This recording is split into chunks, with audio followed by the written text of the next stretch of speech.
Han is recovering very well. He's still a bit snuffly, but as you can see, he's out of the woods. He didn't get to the stage of mucus coming out. If it had, he would have been immediate to the emergency vet. He's just a little bit snuffly still, but he's eating. He's fine. He's still feeling a bit sorry for himself, but he's on cat ibuprofen once every 24 hours. I'm still hydrating him, but he's eating on his own, so no worries about him at all. Tim is just back from the vet. He's stopped sneezing now. He was the one I was worried about because he wasn't eating his dinner this morning, and he is a very big eater.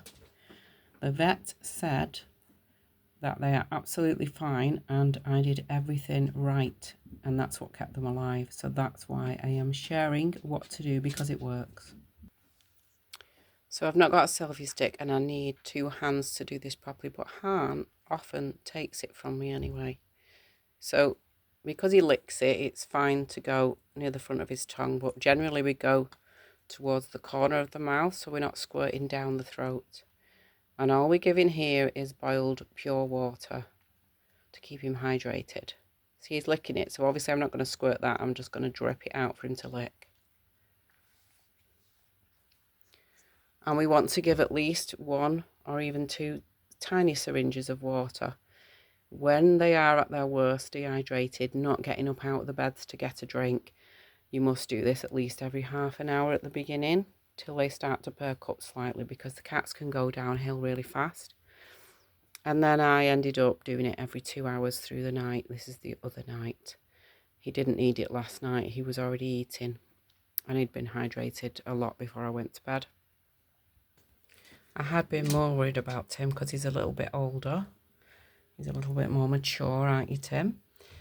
And he was having little bits of fluid every half an hour for 24 hours. He's doing just great now. He's just eaten a full sachet without me even trying to help him. He's crying and following me around as normal. He is well healed. So the first thing I did when I realised how poorly they were was I turned the heating up. I turned it up to 52. I don't know if that's... I think that's centigrade on these, isn't it? So the house was very warm. It was too warm for me, but the cats mattered. And when I'm in bed with my bedclothes on, those cats are sat where they're sat. Cats' body temperatures are higher than ours anyway. They need to be a little bit warmer than us. So you can check the exact temperature that's needed, because I haven't looked. I just know that they needed to be kept warm. And so the first thing you do is keep them warm. The second thing you do is hydrate them regularly with boiled water. I actually had some cat vitamins which I put in the water after a couple of days of them not eating properly, and gave them a dose of that as well. I don't eat meat, so there was no chicken in the house to give them, but I did have some turkey mince which I'm feeding the dog. And because they weren't eating at all at one time, I did boil it in water and I chopped it up very, very finely. And initially I was using the juice from the water and turkey to make sure they were getting some nutrients, which really, really perked them up very quickly. Again, you don't want to put too much water in a cat because they don't actually need as much water as us. They get it out of the food, but when a cat has stopped eating, it's very important to get the fluids in. But too much water can be bad, so be very careful. As I say, 1 syringe every couple of hours, 2 maximum if they're very, very dry. But again, going very, very slowly in the corner of the mouth. Let them lick, let them take what they want. When they've had enough, they'll stop taking it. Obviously, if a cat's gone really downhill, you're going to basically have to make sure you get it in whether it likes it or not. So then we go a tiny little droplet at a time in the corner of the mouth and let them lick it. The next thing I use to help, and I 100% know it's helped, is this. So obviously I do not squirt it up the cat's noses. This is only seawater, and seawater never killed anyone. But when I use this to either prevent me catching a cold off somebody else or to clear a cold that I've got, it works, and it works very fast. I tend to use it every couple of hours. So with the cats, what I did was I squirted a little bit into my hands. See, that's on my hand, and I rubbed my hands together so it was just on my fingers, and I just dabbed it. I will show you. Now he's not very keen because I've done it before and he didn't like it.